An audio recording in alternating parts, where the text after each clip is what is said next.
ಎಲ್ಲರಿಗೂ ನಮಸ್ಕಾರ. ಇವತ್ತು ಹೊಸ ರುಚಿ ಸ್ಟಫ್ಡ್ ಕ್ಯಾಪ್ಸಿಕಮ್ ಮಾಡುವ ವಿಧಾನವನ್ನು ತೋರಿಸ್ತೀನಿ. ಇಲ್ಲಿ ಒಂದು 1/4 kg ದಪ್ಪ ಮೆಣಸಿನ್ಕಾಯಿ ತೊಗೊಂಡಿದ್ದೀನಿ. ಅದರಲ್ಲಿ ಒಳಗಿರೋದೆಲ್ಲ ಸೀಡ್ಸು ತೊಟ್ಟು ಇದೆಲ್ಲ ತೆಗೆದು ಇಟ್ಕೊಂಡಿದ್ದೀನಿ.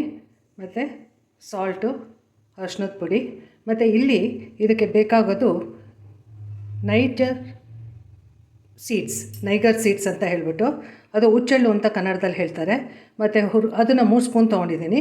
ಮತ್ತು ಹುರುಗಡ್ಲೆ 3 ಸ್ಪೂನು, ಧನಿಯಾ 1 tea spoon, jeera 1 tea spoon, ಮತ್ತು 1 ಲೆಮನ್ ಸೈಜ್ ಟ್ಯಾಮರಿನ್ ಬಾಲ್, ಮತ್ತು 1 ಟ್ಯಾಮರಿನ್ ಸೈಜ್ ಅಗೈನ್ ಜಾಗರಿ ತೊಗೊಂಡಿದ್ದೀನಿ. ಮತ್ತು ಕೊತ್ತಂಬರಿ ಸೊಪ್ಪು 1 ಕಪ್ಪು ಕಟ್ ಮಾಡಿ ತೊಗೊಂಡಿದ್ದೀನಿ.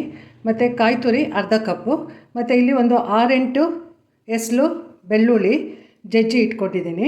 ಮತ್ತು ಹಸಿಮೆಣಸಿನ್ಕಾಯಿ ಸಣ್ಣದಾಗಿ ಕಟ್ ಮಾಡಿ ಒಂದು 4 ಹಸಿಮೆಣಸಿನ್ಕಾಯಿನ ಸಣ್ಣದಾಗಿ ಕಟ್ ಮಾಡಿ ಇಟ್ಕೊಂಡಿದ್ದೀನಿ. ಯಾಕೆಂದರೆ ಕ್ಯಾಪ್ಸಿಕಮ್ಮೇ ಸ್ವಲ್ಪ ಖಾರ ಬರೋದ್ರಿಂದ ಹಸಿಮೆಣಸಿನ್ಕಾಯಿನ ಸ್ವಲ್ಪ ಕಡಿಮೆ ಹಾಕ್ಕೊಂಡಿದ್ದೀನಿ. ಆಮೇಲೆ ಹೇಗೆ ಮಾಡೋದು, ಮತ್ತು ಒಂದು ಅರ್ಧ ಕಪ್ಪು ಎಣ್ಣೆ ಬೇಕಾಗಿದೆ. ಅರ್ಧ ಕಪ್ ಎಣ್ಣೆಯಲ್ಲಿ ಯಾವ ರೀತಿ ಮಿಕ್ಸ್ ಮಾಡೋದು ಅಂತ ಹೇಳಿ ತಿಳಿಸ್ತೀನಿ. ಮತ್ತು ಇದನ್ನು ಫುಲ್ಲು ಕೋರಸ್ ಆಗಿ ಇದನ್ನು ಪೌಡ್ರ್ ಮಾಡ್ಕೋಬೇಕು.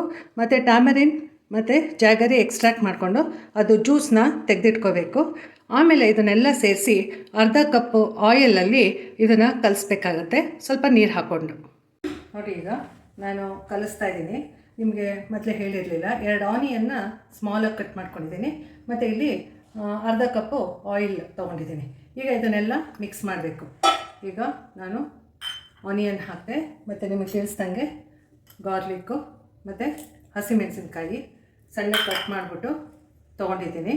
ಗಾರ್ಲಿಕ್ನ ಪೇಸ್ಟ್ ಥರ ಇದ್ದರೂ ನೀವು ಹಾಕೋಬೋದು. ಇಲ್ಲಿ ನಾನು ಜಜ್ಕೊಂಡು ತೊಗೊಂಡಿದ್ದೀನಿ. ಮತ್ತು ನಿಮಗೆ ತಿಳಿಸ್ದಂಗೆ ನೈಗರ್ ಸೀಡ್ಸ್, ಅದನ್ನು ಹುರುಗಡ್ಲೆ ಮತ್ತು ಜೀರಾ, ಧನಿಯಾ ಎಲ್ಲ ಪುಡಿ ಮಾಡಿಕೊಂಡು ಈಗ ಮಿಕ್ಸರಲ್ಲಿ ಮಾಡ್ಕೋಬೇಕು ಅನ್ನಲ್ಲ, ಕೋರಸ್ ಆಗಿ ಇದನ್ನು ಪುಡಿ ಮಾಡಿಬಿಟ್ಟು ತೊಗೊಂಡಿದ್ದೀನಿ. ಅದನ್ನು ಹಾಕ್ಕೊಳ್ತಾ ಇದ್ದೀನಿ. ಆಮೇಲೆ ಟ್ಯಾಮರಿನ್ ಹೇಳಿದ್ನಲ್ಲ, 1 ಲೆಮನ್ ಸೈಜ್ ಟ್ಯಾಮರಿನು, ಲೆಮನ್ ಸೈಜು, ಮತ್ತು ಬೆಲ್ಲನೂ ಕೂಡ ಎಕ್ಸ್ಟ್ರಾಕ್ಟ್ ಮಾಡಿಕೊಂಡು ಇಟ್ಕೊಂಡಿದ್ದೀನಿ. ಇದೆಲ್ಲ ಒಟ್ಟಿಗೆ ಮಿಕ್ಸ್ ಮಾಡ್ಕೋಬೇಕು.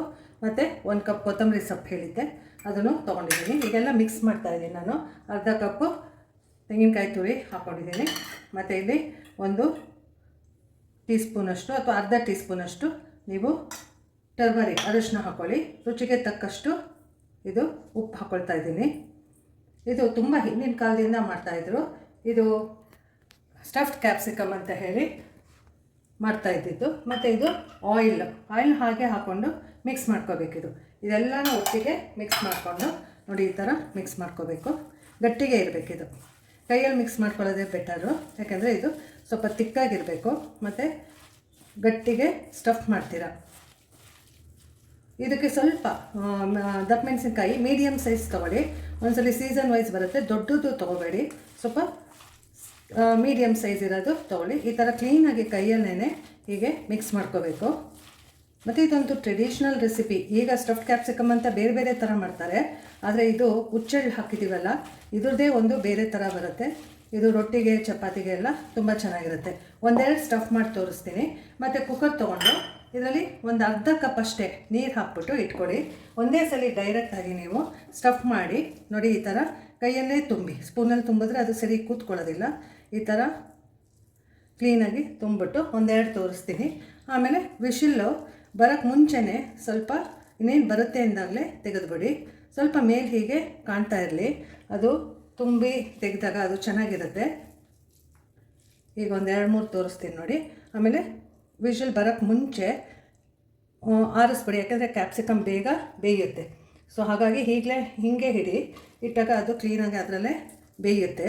ರುಚಿಗೆ ತುಂಬ ಚೆನ್ನಾಗಿರುತ್ತೆ ಇದು. ಈಗ ಎಷ್ಟು ಚೆನ್ನಾಗಿ ಇರುತ್ತೆ, ನಾನು ಕ್ಲೀನಾಗಿ ಬೆಂದು ಇದೆ, ಮತ್ತು ತುಂಬ ಚೆನ್ನಾಗೂ ಇರುತ್ತೆ ಇದು.